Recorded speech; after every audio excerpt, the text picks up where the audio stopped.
தாமரை அம்மா கிட்ட பேசினேன். அவளுக்கு மக ஆசை தான் முக்கியம். உனக்கு கட்டி கொடுக்க சம்மதிச்சிட்டா. ஆனால் ஒரு பூம் பூம் மாட்டுக்காரனுக்கு பொண்ணை கொடுக்கறதுக்கு தான் யோசிக்கிறா. பெத்தவ அப்படி நினைக்கிறத தப்புன்னு சொல்லிட முடியாது சின்ராசு. அப்துல் கலாம் சொன்ன மாதிரி யாரு வேணாலும் கனவு காணலாம். உனக்கு தாமரையை கல்யாணம் பண்ணிக்கிறது கனவுனா தம் மகளுக்கு எப்படியெல்லாம் கல்யாணம் பண்ணி பார்க்கணுன்னு வள்ளிமயிலும் கனவு கண்டிருப்பாள்ல. உங்க கல்யாணம் நடக்கிறதும் நடக்காததும் உன் கையில தான் இருக்கு சின்ராசு. அது நடக்கணும்னா நீ இந்த தொழிலை விட்டுறணும். மாட்டை வித்துட்டு 2 சென்ட் இடம் வாங்கி வீடு கட்டணும். இது வள்ளிமயிலோட கண்டிஷன். டவுன்ல பூக்கடை வச்சு தரங்கிறா. மகளோட ஒத்தாசையா இருந்து பார்த்துக்கிட்டா போதுன்னு சொல்ற. நீ என்ன சொல்ற?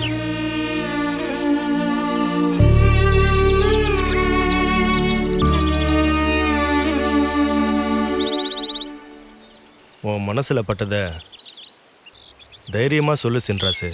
நான் இந்த கோயிலுக்குள்ளே நுழையும் போது நீங்கள் தேவாரம் பாடிட்டு இருந்தீங்கய்யா. தேவாரம் பாடின இந்த வாயால் இப்படி ஒரு செய்தியை கேட்பேன்னு நான் கொஞ்சம் கூட எதிர்பார்க்கலையா. நான் பூம்பூ மாட்டுக்காரன் தாயா.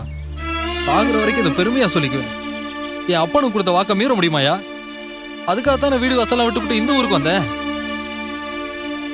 என் கந்தனை வித்துவிட்டு இடம் வாங்கணுமா? ஐயா அவன் என் உசிரியா.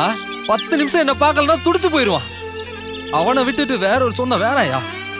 தாமரை மறக்கிறது கஷ்டம்தான்.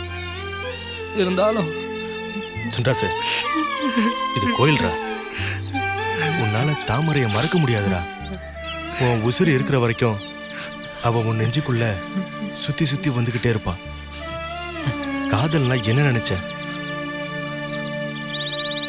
வள்ளிமயிலுக்கிட்ட உனக்காக எவ்வளோ பேசி பார்த்துட்டேன். நீ வைராகியம் பிடிச்சவன எடுத்து சொல்லிட்ட. என்ன பண்றது? அவ சம்மதிக்க மாட்டேங்கிறாளே. தாமரை அவ புள்ளடா. அவங்க புள்ளைய அவங்க என்ன வேணாலும் செஞ்சுக்கட்டுமையா.